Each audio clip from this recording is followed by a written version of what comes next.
Avant de plonger dans cette histoire incroyable, pensez à vous abonner à la chaîne et à activer la cloche. Ici, chaque récit a quelque chose à dire, et vous ne voudrez pas en manquer un seul. La pluie tombait sans relâche sur Manhattan ce soir-là, transformant les rues en rivières de lumière et de boue. Les néons des restaurants et des boutiques se reflétaient sur le pavé glissant, dessinant des éclats de couleurs qui semblaient danser autour des passants pressés. Parmi eux, un homme avançait péniblement. Ses chaussures étaient trouées, son manteau déchiré, et ses mains rougies par le froid tremblaient légèrement. Son nom, Michael Harper. Mais personne dans cette ville trépidante ne le reconnaîtrait sous cette apparence de sans-abri. À première vue, Michael était juste un homme fatigué par la vie, réduit à chercher refuge dans les recoins d'un monde qu'il ignorait. Son sac en toile contenait peu de choses, quelques vêtements humides, un vieux portefeuille, et un carnet taché d'eau de pluie. Mais à l'intérieur de ce carnet se trouvait quelque chose d'inestimable, l'identité réelle de cet homme, un secret que peu auraient cru possible. Michael Harper n'était pas seulement un passant misérable de la grande ville, il était le propriétaire légitime du Grand Victoria, l'hôtel le plus prestigieux de Manhattan, un établissement connu pour son luxe inégalé et ses clients célèbres. Le contraste était cruel et ironique, vêtu de haillons, il se fondait dans l'anonymat, mais derrière ce déguisement, il détenait un empire hôtelier que beaucoup auraient donné des fortunes pour posséder. Son regard, cependant, était calme, presque indifférent à la pluie et au regard curieux ou méprisant des passants. Il avançait avec une détermination silencieuse. Ce soir-là, Michael avait décidé que le monde verrait enfin la vérité. Pas avec arrogance, pas avec colère, mais avec la force tranquille de quelqu'un qui savait exactement qui il était et ce qu'il méritait. Ce qu'il allait faire dans les prochaines minutes transformerait la moquerie en respect, et l'humiliation en leçon pour tous ceux qui se permettraient de juger un livre à sa couverture. À l'intérieur du Grand Victoria, les lumières scintillaient, les lustres étincelaient, et les rires des clients résonnaient dans le hall luxueux. Michael poussa la porte avec calme, prêt à affronter le monde qu'il avait créé, mais que personne, pas même ses propres employés, n'aurait cru voir revenir sous cette forme. Le moment de vérité approchait. Le grand hall du Grand Victoria respirait l'opulence. Les lustres en cristal reflétaient une lumière dorée sur le marbre poli, et chaque détail, des moulures au tapis épais, parlait de richesse et d'élégance. Des clients élégants discutaient en sirotant des cocktails, inconscients du monde extérieur et de la pluie battante qui ruisselait contre les vitres. Michael Harper franchit les portes avec une lenteur calculée. Chaque pas semblait être un défi au contraste frappant entre son apparence et l'endroit où il se trouvait. Les employés, habitués à accueillir des clients vêtus de costumes et de robes de designer, le dévisagèrent immédiatement. Son manteau râpé, ses chaussures boueuses et ses cheveux emmêlés étaient à des années-lumière du glamour du Grand Victoria.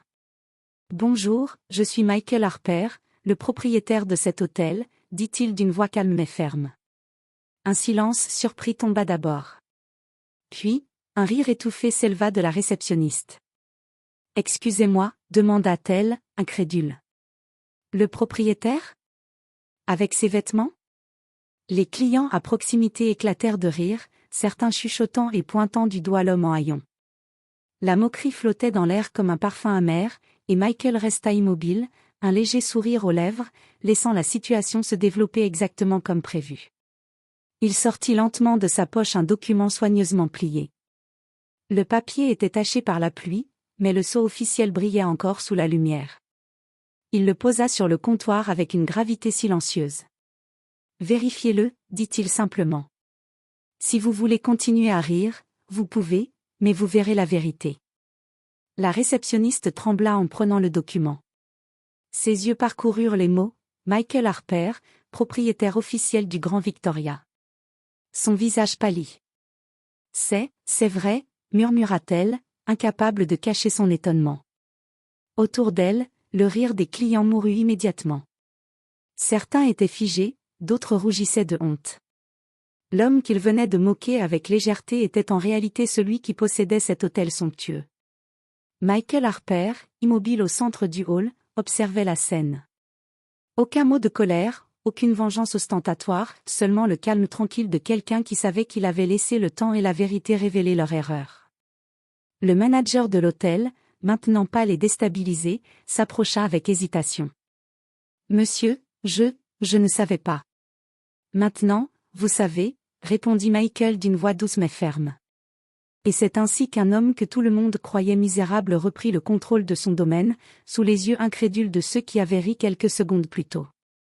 Le grand Victoria venait de vivre une entrée historique, celle de son propriétaire véritable, caché derrière l'apparence d'un sans-abri. Le silence dans le hall était presque tangible. Les clients, d'abord moqueurs, étaient maintenant figés, comme paralysés par la révélation.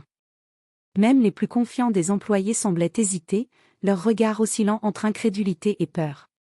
Michael Harper, quant à lui, marchait avec assurance vers le comptoir, chaque pas résonnant sur le marbre, rappelant à tous que ce n'était plus un homme à ridiculiser, mais celui qui détenait le pouvoir absolu de cet hôtel. « Monsieur Harper », commença le manager, encore tremblant. « Que souhaitez-vous que nous fassions » Michael posa calmement sa main sur le comptoir et le fixa droit dans les yeux. « Tout ce que vous faisiez, et tout ce que vous ignoriez. À partir d'aujourd'hui, je prends personnellement le contrôle. Je veux que tout soit exactement comme je l'avais imaginé. » Le manager, conscient de l'humiliation à venir, ne put qu'acquiescer. Michael savait que la peur et le respect étaient deux leviers puissants. Il ne voulait pas humilier inutilement, mais il voulait que chacun comprenne qu'il n'était pas à moquer. Il se dirigea ensuite vers le hall, observant chaque détail, un lustre légèrement penché, des tapis trop usés, un coin du salon où les clients n'avaient jamais été accueillis correctement. Chaque petite négligence nourrissait son sens aigu de la perfection. Puis, Michael fit quelque chose de subtil mais brillant, il invita la réceptionniste et le manager à le suivre dans le bureau privé du propriétaire. « Je ne suis pas ici pour me venger, » dit-il calmement. « Mais vous devez comprendre que vos jugements hâtifs ont des conséquences. Vous allez désormais apprendre à servir correctement, et avec respect. » La réceptionniste baissa les yeux, honteuse. Elle se souvenait de son rire, de sa moquerie, et de la façon dont elle l'avait jugé sur son apparence. Michael ne haïssait pas ses réactions, il voyait simplement la nécessité de corriger la perception que chacun avait de lui. Quelques heures plus tard, il faisait le tour de l'hôtel. Les employés s'étaient redressés, plus attentifs que jamais. Les clients, quant à eux, commençaient à murmurer, fascinés par l'histoire de cet homme mystérieux qui avait été moqué en entrant, et qui maintenant commandait tout. Ce soir-là, le grand Victoria ne vit pas seulement le retour de son propriétaire. Il vit la naissance d'une légende, celle d'un homme capable de transformer l'humiliation en respect, la moquerie en admiration, simplement par le poids de la vérité et de la dignité. Michael Harper sourit intérieurement. Le monde venait d'apprendre sa leçon, mais la meilleure partie restait à venir. Le lendemain matin, le grand Victoria semblait identique aux yeux des clients habituels. Pourtant, sous les lustres brillants et le marbre impeccable, quelque chose avait changé. Michael Harper, désormais pleinement reconnu comme le propriétaire, se mouvait dans les couloirs avec une présence tranquille mais indiscutable. Les employés, jadis arrogants ou distraits, se retrouvaient désormais observés par un regard attentif qui ne laissait rien passer. Il commença par les détails, une chaise mal alignée, un tapis légèrement froissé, une chambre mal préparée. Chaque petite erreur était corrigée immédiatement, non pas avec colère, mais avec une précision presque militaire. Les employés comprirent rapidement que leur ancienne arrogance ou moquerie avait été notée, et que désormais, tout manquement aurait des conséquences. Puis Michael prit le temps de rencontrer les clients. Il s'arrêta aux tables du petit déjeuner, saluant chaleureusement ceux qui semblaient apprécier le lieu et parlant avec une politesse naturelle et désarmante. Personne ne se doutait que l'homme souriant devant eux était celui qu'ils avaient moqué la veille. Le contraste était saisissant. Mais la vraie leçon fut pour ceux qui avaient ri. La réceptionniste et le manager furent invités à suivre Michael dans ses inspections. Il leur montra comment accueillir chaque client avec attention, comment anticiper les besoins, comment transformer un séjour ordinaire en expérience exceptionnelle. « Vous voyez, » dit-il doucement à la réceptionniste, un sourire presque maternel aux lèvres, il ne s'agit pas seulement de corriger vos erreurs. Il s'agit de comprendre que les apparences peuvent tromper.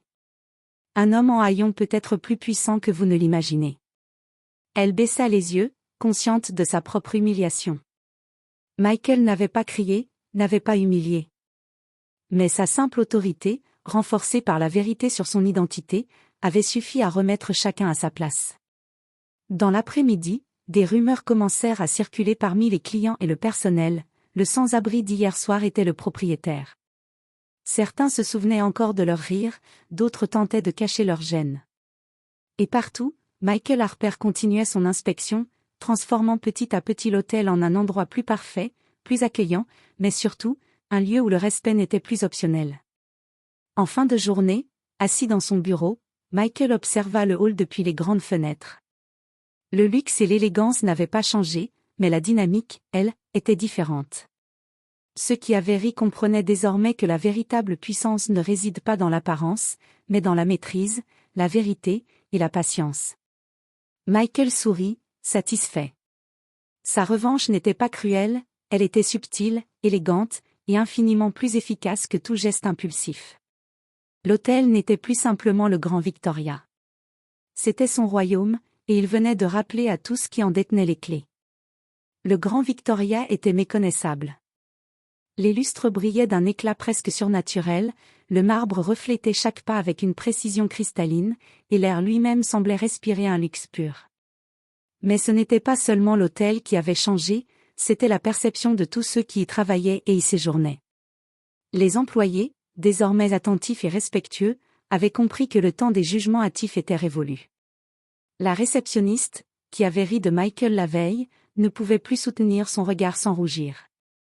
Le manager, autrefois confiant, marchait avec une prudence nouvelle, conscient que la puissance ne se mesurait pas à la tenue mais à la vérité derrière chaque acte. Michael Harper, assis dans le grand fauteuil derrière son bureau, observait la scène avec une satisfaction silencieuse. Il n'avait pas eu besoin de cris ni d'humiliation. La simple révélation de son identité et la maîtrise tranquille de son domaine suffisaient à transformer la peur en respect et l'arrogance en humilité.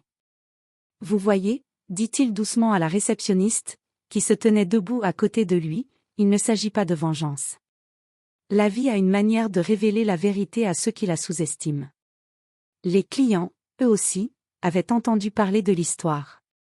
Les murmures se transformèrent en conversations enthousiastes.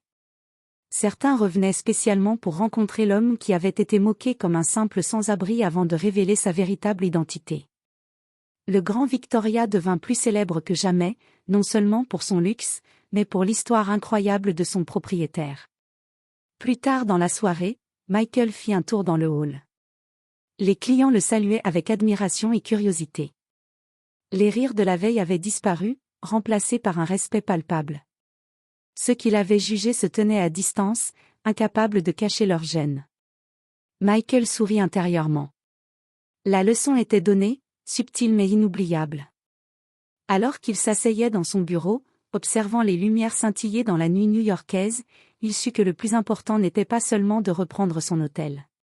C'était de rappeler à tous, sans colère ni vengeance ostentatoire, que la vérité finit toujours par triompher, et que l'on ne doit jamais juger quelqu'un par ses apparences.